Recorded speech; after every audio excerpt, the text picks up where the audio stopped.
বাগবাজারে এসে দেখি যে পাপ্পু আগে থেকেই এসে দাঁড়িয়ে আছে। ওকে বললাম যে তুমি কতক্ষণ ধরে এসে দাঁড়িয়ে আছো? বললো যে এই মিনিট 5 হলো। তো যাই হোক, উঠে পড়লাম বাইকে। আর বাইকে ওঠার পরেই পাপ্পুর দেখা হয়ে গেল ওর একটা বন্ধুর সঙ্গে। পাপ্পু তো বন্ধুর সাথে গল্প করতে করতেই যাচ্ছিল, আর আমি সেই ফাঁকে একটু ভিডিও করে নিলাম। এটা হচ্ছে সেন্ট্রাল এভিনিউয়ের রাস্তার ওপরে একটা খুব বড় মন্দির, এটা রাম মন্দির। কিন্তু আমার এখনো পর্যন্ত কোনোদিনও এই মন্দিরটার ভেতরে যাওয়া হয়নি। এটা হচ্ছে ধর্মতলার একদম মোড়ে অবস্থিত টিপু সুলতান মসজিদ।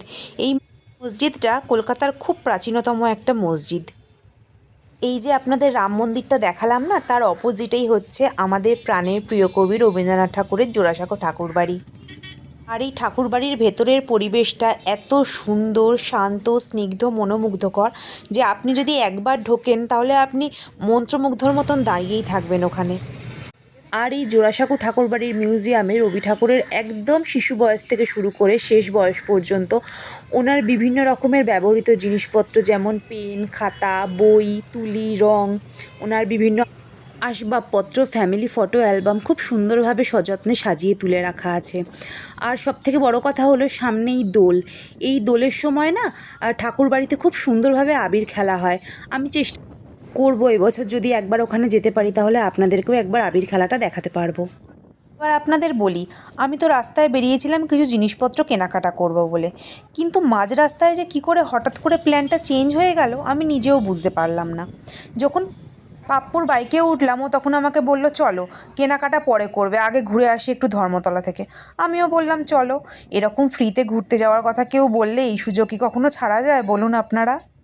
না না, একটু ইয়ার্কি করলাম, ও আমাকে প্রায় দিনই ঘুরতে নিয়ে বেরোয় কোথাও না কোথাও। আমি এখন চলে এসেছি ভিক্টোরিয়ার সামনে। এই দেখুন, একদম ভিক্টোরিয়া আমার পেছনে দেখছেন ঘোড়ার গাড়িগুলো দাঁড়িয়ে আছে, পেছনে ভিক্টোরিয়া। ভিক্টোরিয়ার সামনে এক দাদার কাছে এখানে পাপড়ি চাট খেতে। এখানে পরপর অনেকগুলো পাপড়ি চাটের স্টল আছে। তো আমি মোটামুটি ধর্মতলায় এলে এই দাদার থেকে পাপড়ি চাট খাই। ভীষণ ভালো বানান ইনি পাপড়ি চাটটা। আজকেও আপনাদের দেখাচ্ছি। আর বাইকে করে ধর্মতলায় আসতে খুব বেশি হলে 15 মিনিট টাইম লাগে।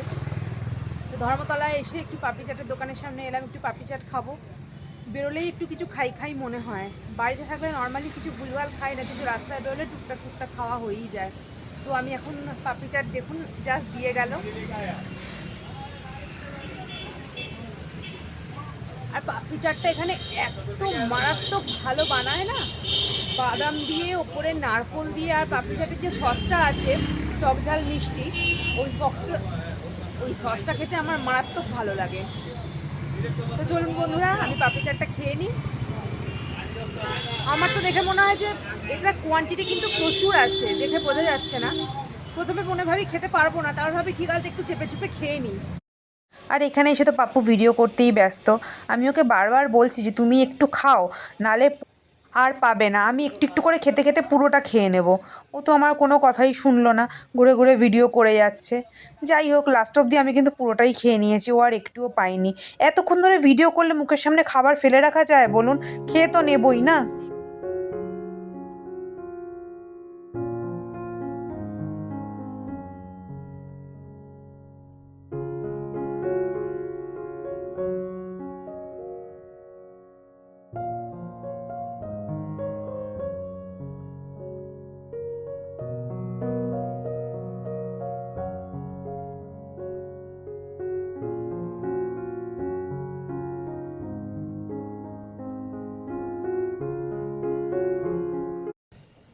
ফেরবার পথে দেখি কলকাতা জিপিওকে ভীষণ সুন্দরভাবে আলো দিয়ে আর ফুল দিয়ে সাজানো হয়েছে। তারপরে খবর নিয়ে জানলাম যে কলকাতা জিপিও তাদের মাথা উঁচু করে এগিয়ে চলার 250 বছর পূর্তি উদযাপন করছে। এই কলকাতা জিপিও হচ্ছে ভারতবর্ষের প্রথম জিপিও। সেই হিসাবে এখানে সাজিয়ে রাখা হয়েছে কলকাতা জিপিওর বিভিন্ন পেইন্টিং, ফটোগ্রাফস। আরও আছে তখনকার দিনের মেইল সার্ভিসের বিভিন্ন রকমের রেপ্লিকা, যার মধ্যে আছে গরুর গাড়ি, পালকি, নৌকা আর ট্রেন। আর এই জিপিওর উচ্চতাটা দেখেছেন কি মারাত্মক উঁচু। আর দেখতে দেখুন সাদা ধপধপে, যেন একটা বিরাট সুন্দর প্যালেস। আর জিপিওতে ঢুকতেই প্রথমে যেটা চোখে পড়লো সেটা হচ্ছে রানার, যাকে আমরা ডাক হরকরা নামেও চিনি। সত্যি রানারকে দেখে মনে পড়ে গেল হেমন্ত মুখোপাধ্যায়ের সেই গানটা, রানার রানার এ বোঝা টানার দিন কবে শেষ হবে, রাত শেষ হয়ে সূর্য উঠবে কবে, দিন কবে শেষ হবে। সত্যি বন্ধুরা, তারা পিঠে চিঠির বোঝা নিয়ে এক জায়গা থেকে আরেক জায়গায় ছুটে চলতো। তারা দিন রাত বৃষ্টি রোদ কোনো কিছুর পরোয়া করতো না। তাদের শুধু উদ্দেশ্য ছিল চিঠিটা যেন ঠিক সময় ঠিক মানুষের কাছে তারা পৌঁছে দিতে পারে। তাদের পিঠের চিঠির বোঝাতে কত মানুষের সুখের খবর থাকতো, কত মানুষের দুঃখের খবর থাকতো। সত্যি বন্ধুরা, আজকে 2024 সালে দাঁড়িয়ে আমরা চিঠি কী সেটা তো প্রায় ভুলেই গেছি। আমাদের জীবনটা এখন শুধু WhatsApp, Instagram, Facebook, Messenger, email এইসবের মধ্যেই বন্দি হয়ে গেছে। বাড়ির লেটার বক্সগুলোও এখন চিঠির অপেক্ষায় একা একা বসে থাকে। পিঠেতে টাকার বোঝা তবু এই টাকাকে যাবে না ছোঁয়া। রাত নির্জন পথে কত ভয় তবুও রানার ছোটে, দস্যুর ভয় তারও চেয়ে ভয় কখন সূর্য ওঠে। কলকাতা জিপিওতে দাঁড়িয়ে এই গানটাই আমার বারবার মনে পড়ছিল, বিশ্বাস করুন বন্ধুরা।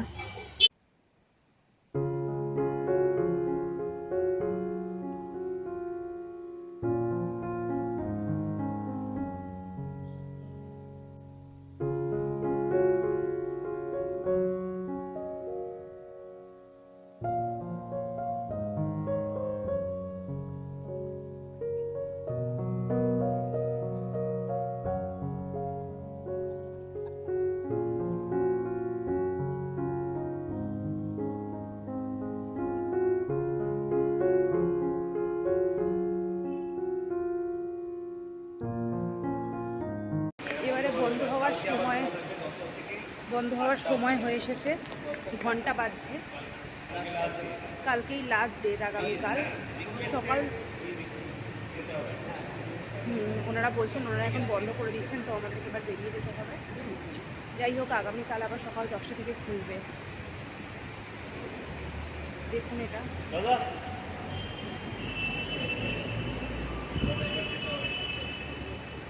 উপরটা যে কি উঁচু, চিন্তার বাইরে।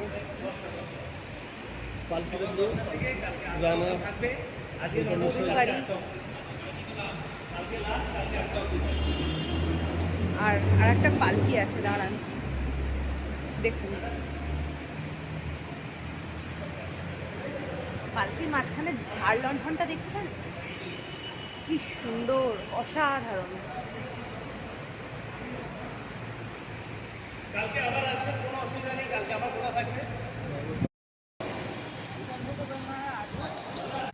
জিপিওকে ভিতর থেকেও যেমন খুব সুন্দরভাবে সাজিয়েছে, বাইরে থেকেও তেমনি অতটাই সুন্দরভাবে সাজিয়েছে। তাই বেরোনোর সময় যখন যাচ্ছিলাম বাইরে থেকে আপনাদেরকে আর একবার ফটো তুলে দেখালাম যে কেমন লাগছে।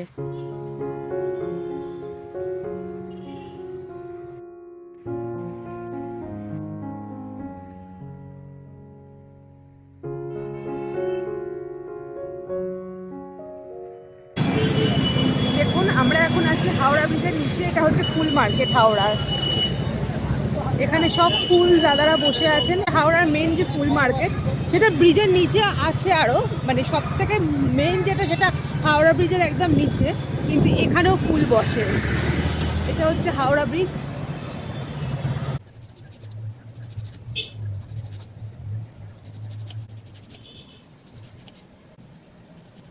ফেরবার পথে 2 প্লেট বিরিয়ানি নিয়ে এসেছিলাম, আর রাত্রিবেলা পাপ্পু খাবে বলে আর মা খাবে বলে। আমি তো পাপড়ি চাট খেয়েই চলে এসেছি, ওই জন্য আমি আমার জন্য আর নিয়ে আসিনি, না হলে আমি হয়তো আজকে খেতাম বিরিয়ানি। তো যাই হোক, এইখানে একটা বিরিয়ানি গরম হচ্ছে, এটা মায়ের জন্য, মানে আনতে আনতে ঠান্ডা হয়ে গেছিল বিরিয়ানিটা, তাই জন্য হালকা একটু গরম করে নিচ্ছি। আর এটা হচ্ছে পাপ্পুর প্লেটটা। তো চলুন বন্ধুরা, তাহলে রান্নাঘর থেকে আজকের ভিডিওটাকে এন্ড করছি। আগামীকাল দেখা হচ্ছে নতুন দিনে নতুনভাবে নতুন একটা ভিডিওর সঙ্গে। ততক্ষণ আপনারা সবাই খুব সুস্থ থাকবেন, ভালো থাকবেন। তাহলে চলুন, কালকে আবার দেখা করছি। টাটা।